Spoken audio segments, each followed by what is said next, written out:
நடிகை Simran good bad ugly படத்துடைய shooting spot வீடியோவை ஷேர் பண்ணியிருக்காங்க.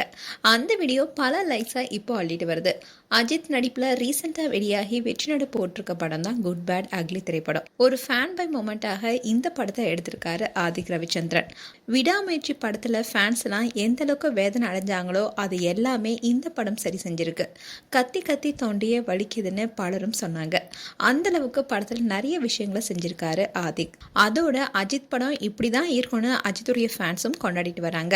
அண்ட் படத்தில் நிறைய ரெஃபரன்ஸ் இருக்குன்னு நெகட்டிவ் கமெண்ட்டும் வந்துட்டு இருந்தது. ஆனால் அதுவும் அஜித்துடைய ஃபேன்ஸ் போர் அடிக்காத வகையில் ரசிக்கும்படியா இருக்குன்னு சொல்லியிருக்காங்க.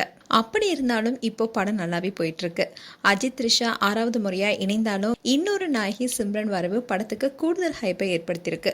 அதுவும் அஜித் சிம்ரன் வரும்போது பின்னணியில ஒழித்த வாலிப்பட இசை அனைவரையுமே உற்சாகப்படுத்தினது. அதோட அஜித்தும் சிம்ரனும் போன்ல பேசிக்கிற சீன்ஸ் ஃபேன்ஸுக்கு பழைய ஞாபகத்தை கொண்டு வந்திருக்கு. அண்ட் பழைய சிம்ரனை பார்த்த மாதிரியே இருக்குன்னு சொல்லிட்டு வந்தாங்க. இன்னும் தான் சிம்ரன் ஷூட்டிங்ல நடந்த இன்ட்ரெஸ்டிங்கான மொமெண்ட்டை ஷேர் பண்ணியிருக்காங்க. அண்ட் ரீசெண்டாக தான் லண்டன்ல சிம்ரன் படத்தை பார்த்து ரசிச்சிருக்காங்க. படத்தை பார்த்துட்டு வெளியே வரும்போது சில விஷயங்களையும் ஷேர் பண்ணியிருந்தாங்க. அதாவது வாலிப்பட சீன் வரும்போது எல்லாரும் ரசித்து பார்த்தது எனக்கு ரொம்பவே சந்தோஷமா இருந்துச்சு. வாலிப்படம் ரிலீஸ் ஆனப்போ இருந்த ரசிகர்கள் இப்போ குடும்பமாக வந்திருக்காங்க.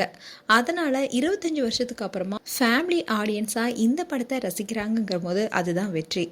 ஆதிக் சூப்பரான இயக்குனர், அவருக்கு ஒரு பிரகாசமான வாழ்க்கை இருக்குன்னு சிம்ரன் பேசியிருந்தாங்க.